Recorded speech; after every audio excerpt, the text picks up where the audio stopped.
You're listening to Business Marketing Show episode number 6. You can find us at businessmarketingshow.com or on iTunes.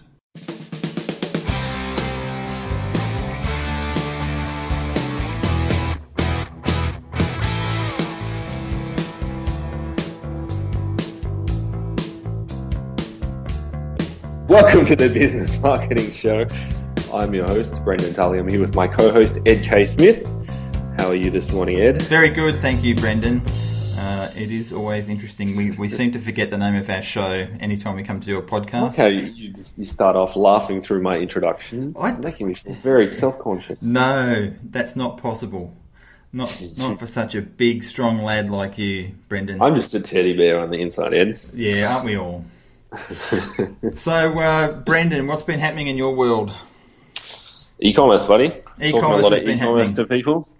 So, like we've just talked about, we're talking e-commerce today. So, yes, that is the subject of the show, is e-commerce. Obviously, we can't talk about everything to do with e-commerce in half an hour, but we will start at the start and go through some stuff for people who are considering having an e-commerce site and what they should be asking and what they should be doing.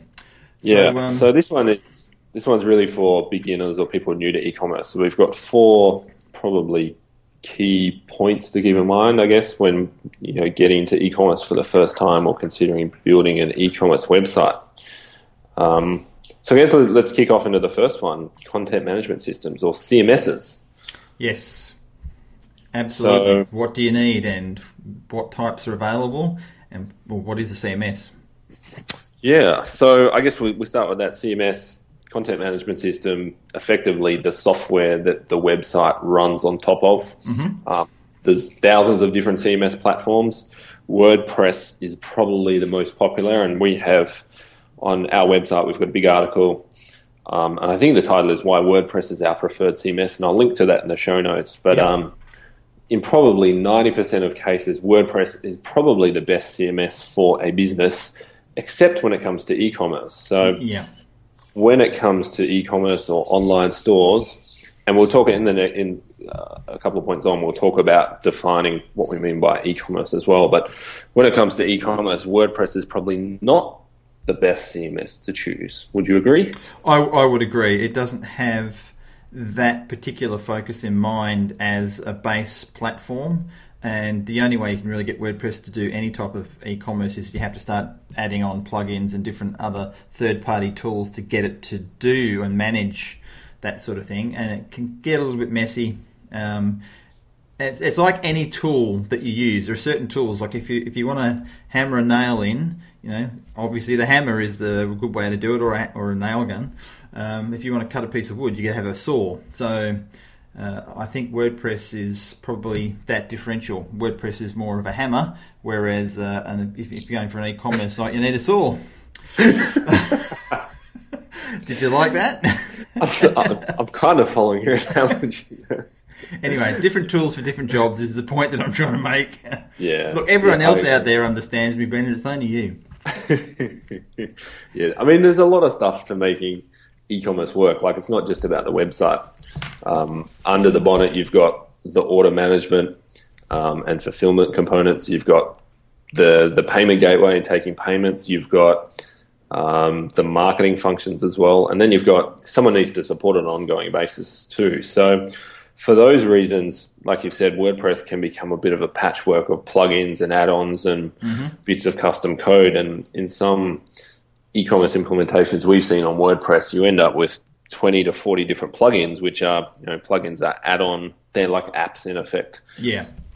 Add-on software plugins that add certain functionality, which is great. And that's one of the reasons why WordPress is so awesome. But once you start getting up to 40 plugins, one plugin interferes with another, or one gets updated and it breaks something else, and it can just become a bit of a nightmare to run and manage this massive big patchwork. So there are probably, off the top of my head, 4 CMS platforms that lead the market. And I would say they are Shopify, BigCommerce, Volusion, and Magento. Any others you can think of? They're the 4 that come to my mind that I have had experience with, mainly BigCommerce. I haven't had experience with the others, so Well, I have a little bit with Volusion, but not Shopify or Magento. But for clients that we do e-commerce stuff for, over the last 6 months at least, it's all been BigCommerce that we've been using, and we love that platform, but that's just us. Yep. Yeah, we're the same. So we use some Shopify and some BigCommerce. How about we run through each one and the strengths of each one? Yep, absolutely. So I've got experience with all of them. And back in the day when I had my big e-commerce site, we actually took a $25 product and poured around $200,000, $300,000 of development into it to build a custom platform. Now, I would say today, first off, you should never custom build an e-commerce platform unless you have massive dollars to support it and develop it on an ongoing basis, because you've effectively just built a custom piece of software. And one of the main reasons for that is that the online marketing world changes very quickly. Things like Google product listing ads come out of nowhere, and suddenly you need a product feed which takes your inventory and inserts it into Google's system. So if you have a custom CMS or an old CMS that is no longer developed or supported, it won't have that functionality. So out of the box, so Shopify, BigCommerce, and Volusion are platforms for e-commerce. Magento is kind of like WordPress in that it's a piece of software you install and run on your own server. I would say for 9 out of 10 stores, Magento, you probably want to avoid it. It's a massive beast. It needs huge amounts of resources to run, so you need a very powerful server, and it really is very technical. So you really need someone with technical skills to run it and support it. So just, sorry to interrupt you there. So Magento, to be clear, is a system that you need to run on your own servers. It's not cloud-based like Volusion and BigCommerce and Shopify. Is that correct? That's right. So it's a piece of software. So there is actually a cloud-based version of it that has a very limited feature set called Magento Go, but it's very basic, and I wouldn't recommend that either. But basically, I would avoid Magento unless you have a big budget for ongoing support. We had one e-commerce client we used to work with, and we were doing support for their Magento installation on a time and materials basis, and they were spending between $1,000 and $2,000 a week on support just to keep it up and running and tweak it. And so it can become a bit of a beast, particularly if you have an aggressive marketing strategy where you're doing a lot of changes to the site, or you're kind of improving the business on an ongoing basis. So, I'd say 9 times out of 10, avoid Magento. In terms of the other three, Shopify is great for beginners and DIY or very small e-commerce implementations. So if you want to do it yourself or you have a very tiny budget, that's probably the way to go, because it's a very simple platform that have a lot of online help and FAQs and all that sort of stuff. So that's where I would look at Shopify. BigCommerce and Volusion are very similar to each other in terms of their feature set, what they can do, how the back end works. Volusion is an older platform, so all things being equal, I would say BigCommerce is slightly ahead. It has better SEO. So for very competitive markets, that little bit of an advantage it has in terms of SEO translates to a big advantage in terms of traffic or ranking. So given the choice, I would choose BigCommerce over Volusion. But both have a very robust back end in terms of being able to manage inventory, multiple warehouse. They support multi-currency fairly well. They could do better. They could both do better in that respect, but they're both kind of a good balance between very powerful and low cost and easy to use, if that makes sense.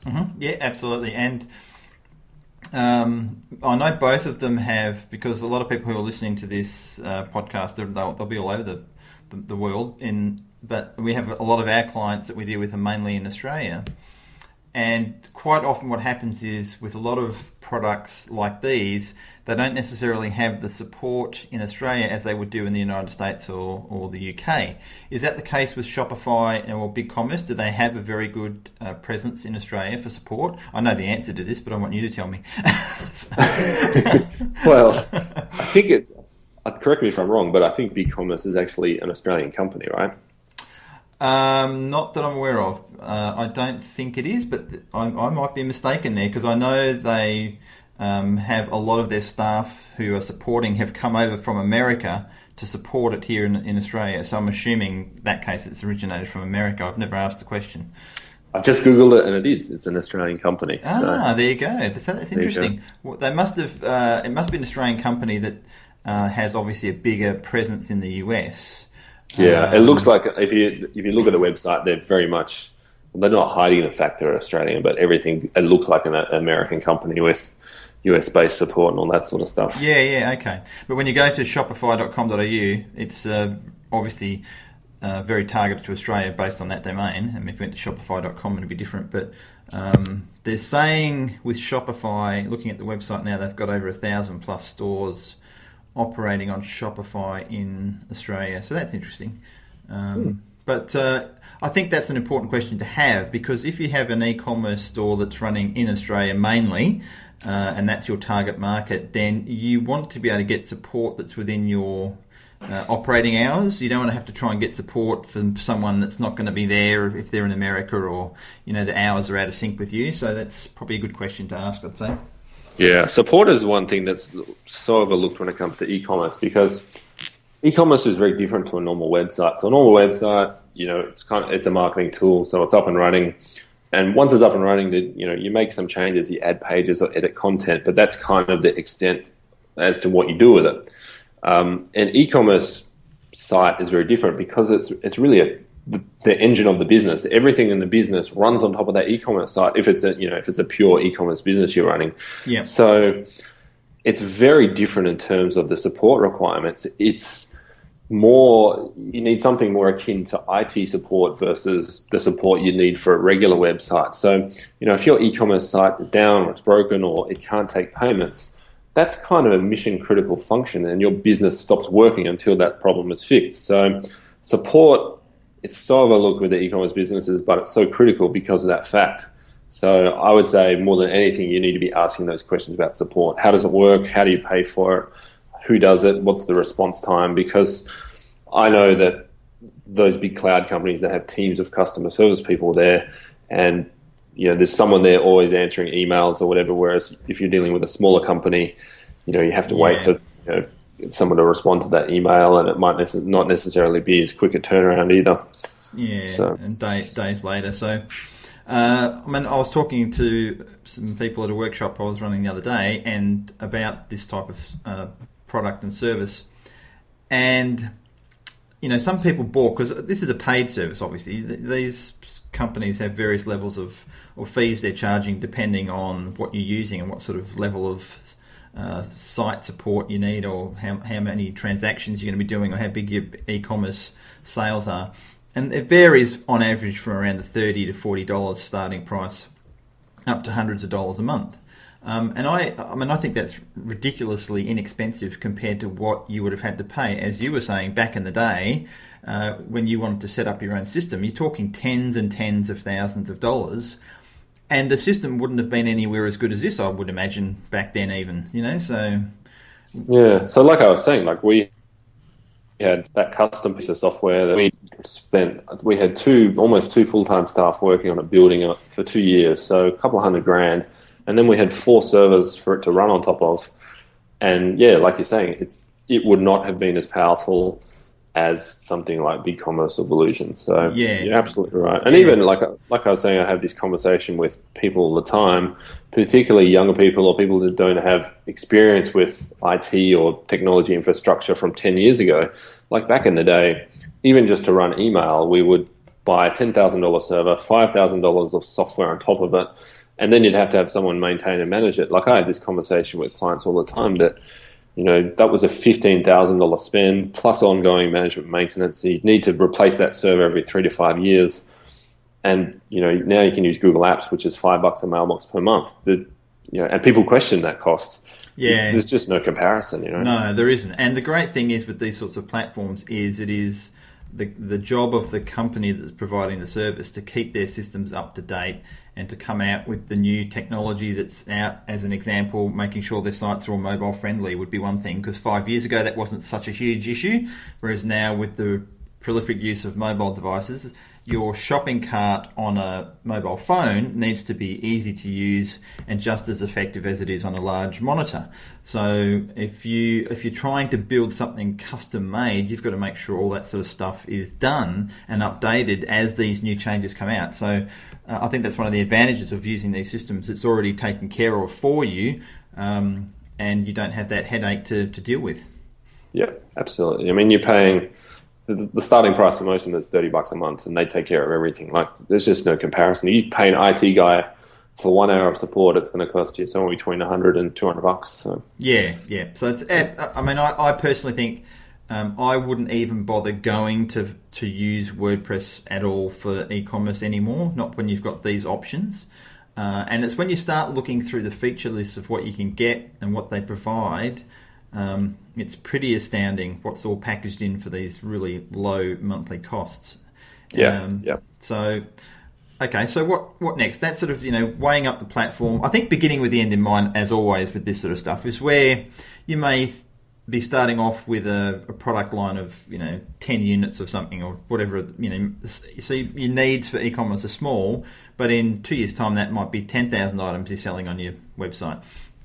So you need something that can expand with the growth of your e-commerce business.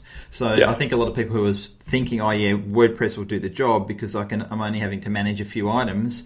Down the track, that may be you have to completely undo everything and then start all over again with something like BigCommerce or Shopify. So I think getting that thought in your head right, where do you think you're going to be in the next 2, 5, 10 years? So what's next? What's next? So that kind of leads into a next point. So those platforms are great for pure e-commerce and online retail, where people come to the website, they buy a box of something, you send it to them. So that's what I'd call pure online retail. Where we kind of get into a bit of a grey area is where it's still kind of e-commerce, people buying stuff online, but it's not kind of a pure e-commerce business. So case in point here, I have a couple of clients who are in the hospitality space. So, they sell food and they make food, and they want to be able to one of them takes orders online. So that's not really a standard, go to the website, choose what you want, and we ship it to you at our convenience. There's an extra set of functionality where people choose their delivery date and time, and they can order 30 days into the future.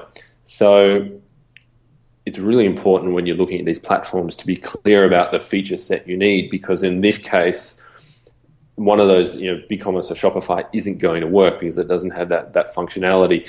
They need a custom piece of software that is written for their industry, that's designed for the food industry. So there's also other cases where if you're a hotel or accommodation place, there are different platforms to support those sort of businesses. Yeah. If you're selling information products, it's a digital product, then BigCommerce or Shopify might not necessarily suit either. Yeah, okay. So I guess the point there I'm trying to make is be clear on the feature set you need and what you're looking to do. Those little details about being able to schedule deliveries or delivery times or what you're actually selling, they make a big difference when it comes to the implementation of the system. Yeah, awesome. So payments is another thing you've got to look at. As like, how do you take payments from clients? What systems are you going to use? How easily does the platform integrate with banking systems and payment gateways and all that sort of stuff? So what do we have to look at there? So obviously we need to be able to take payments online. We need to be able to do it securely. And I would suggest you probably need two methods for being able to take payment, because technology being technology, one of them is going to have an outage at some period of time and start costing you sales. So we've talked about this, I think, on episode 2.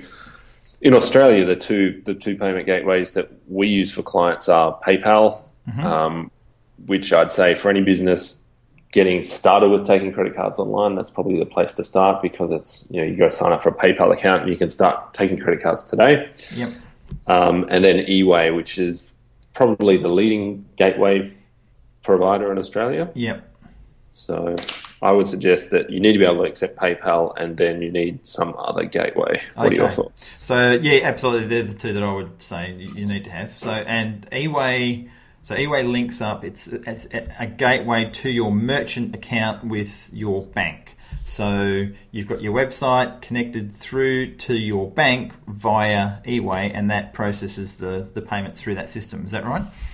Yeah, so there's two parts there. So one is you actually need the merchant facility with the bank, which is a separate service you pay a few $100s a year for, and then you need the payment processor, which is eWay. So that again, you pay a few $100s a year for. So what I say to our clients is just call eWay, and they'll actually ask you what bank it's with, and they'll submit a request to the bank to get a quote for the merchant facility. So they kind of they act as a one-stop shop in that respect. Oh, so that's good. I didn't know that. Okay. Yeah, so that really makes the process easy because they'll take care of it. They log the quote request with the bank, and all that kind of technical stuff is taken care of. Awesome.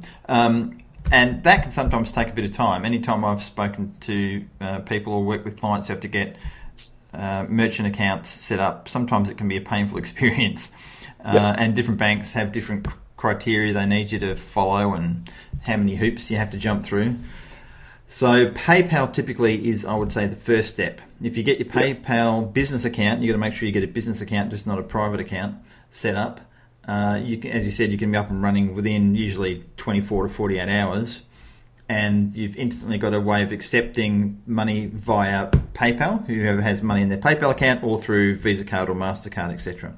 And then have your eWay stuff in the process of getting set up while all that's happening. And so you would recommend having both those options on the website. So if one failed, you could still take payments from the other. Yeah, because PayPal, as you just said, can take credit cards.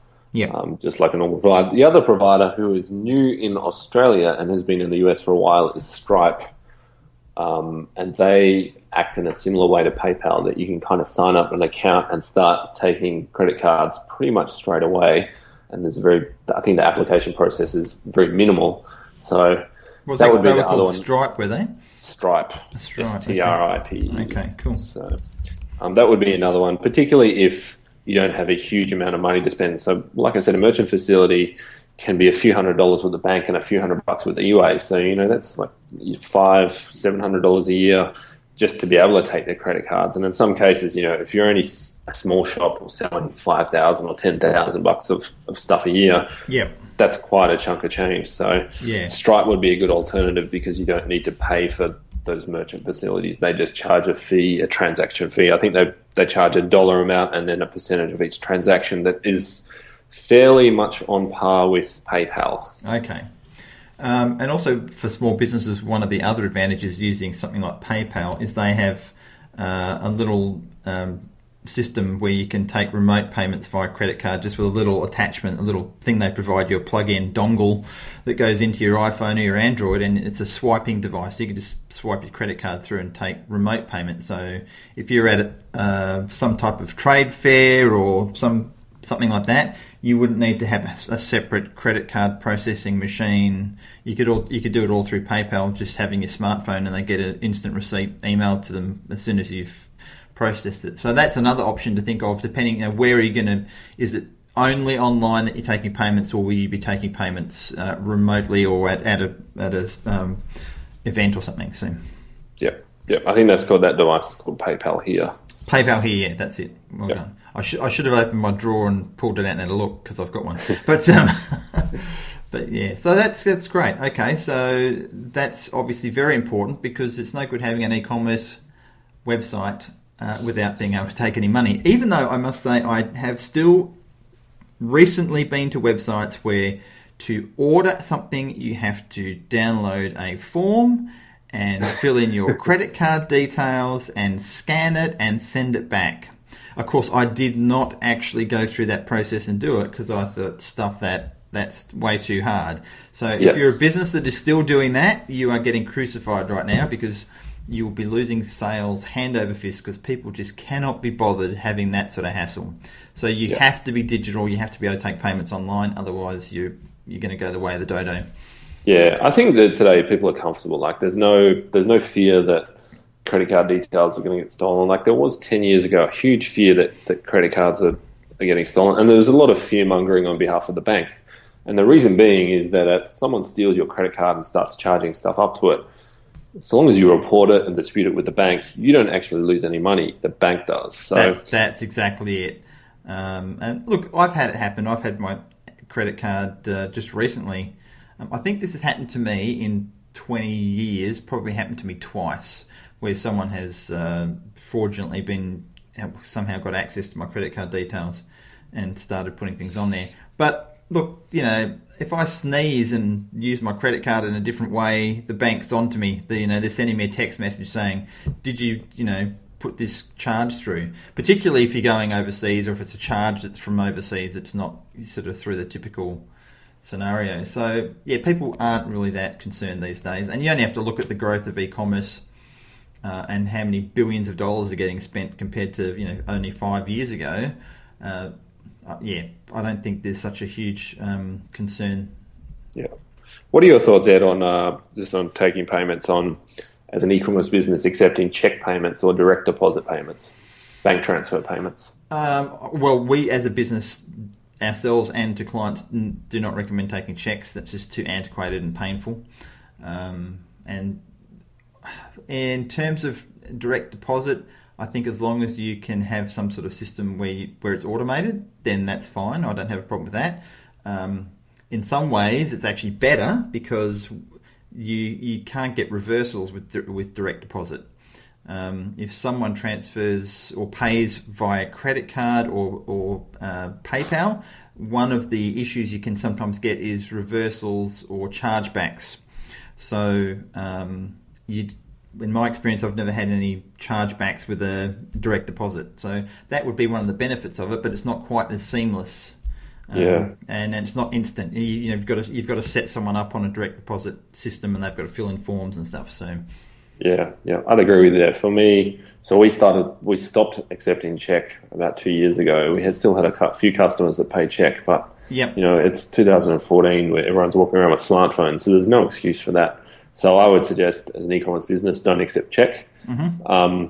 Also, with the bank transfer stuff, I guess it depends on your market. Like so I have a couple of small e-commerce stores, and I won't accept bank transfer. It's kind of like, in my mind, I'm always moving towards the future, and the future is taking payments online. So I would err on the side of not accepting the bank transfer and just forcing people to use credit card or PayPal. And PayPal as well can be linked up to people's bank accounts. So if someone pays with a PayPal account, it actually acts as a bank transfer in a way. Yes, it does, yeah.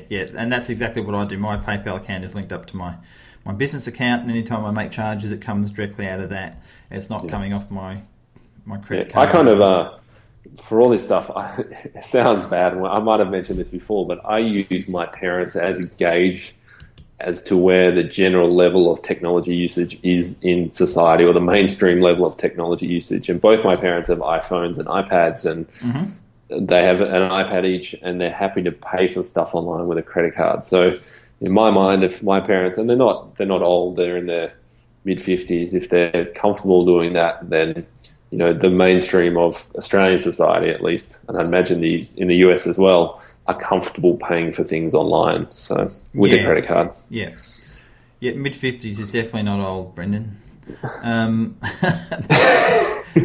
Being 46 and looking forward 10 years, I'm thinking, that's not old. I see when you're 19, 30 is ancient, but it's all a matter of perspective, isn't it? So I'm sure your parents would love to know that was how you just you don't think they're old. That's awesome. But no, that's a very good indication, and I just think the world has no option. You either go with this flow, or you're going to be left in the cold. That's all there is to it. You get with the program. So if you want to do business, and you want to do business online, you have to do this stuff that we're talking about. Otherwise, you'll die on the vine. It's just not going to happen. So I think, unless we have something else for that sort of initial topic of e-commerce, I think we've got one more point. One more point. Okay, go for it. In terms of marketing, we may have talked about this on the AdWords show, but there's probably because I know you do as well, we get calls from e-commerce business owners that want to rank higher and get more traffic and sell more stuff. I'd say if there's anything that you should be doing, you should be running the Google product listing ads as an e-commerce business. Yes, good point. And we'll link to that in the show notes. There's a video and some screenshots on my website, but they're effectively, when you type a buying term into Google, like buy whatever online, those are the ads or the results that show up with the product image, the price, and a little description there. Those are the product listing ads. Yes. So I would say that would be the cheapest and probably best quality traffic an e-commerce business could get. So if you were looking at improving marketing, or if you're looking at building an e-commerce store, first thing on your list after you're live is those product listing ads. Yeah, so definitely the most inexpensive form of paid advertising, I would say, in terms of getting traffic compared to setting up even a remarketing campaign, or definitely a search campaign would be more expensive. So it's very targeted to that particular marketplace. So that is very good. We could do a show just on that one. So we probably will. But good to bring it up to people's intentions so they can have a look. So that's awesome. Any questions? Let us know, folks. Put your questions in the comment section on this particular post, and we'll certainly get back to you on those. Thank you very much, Brendan. Thanks, man. Have a good weekend, huh? Yes, it is the weekend again. So thanks everyone for listening, and we will catch you on the next show. Thanks, mate. See ya. Cheers. Bye.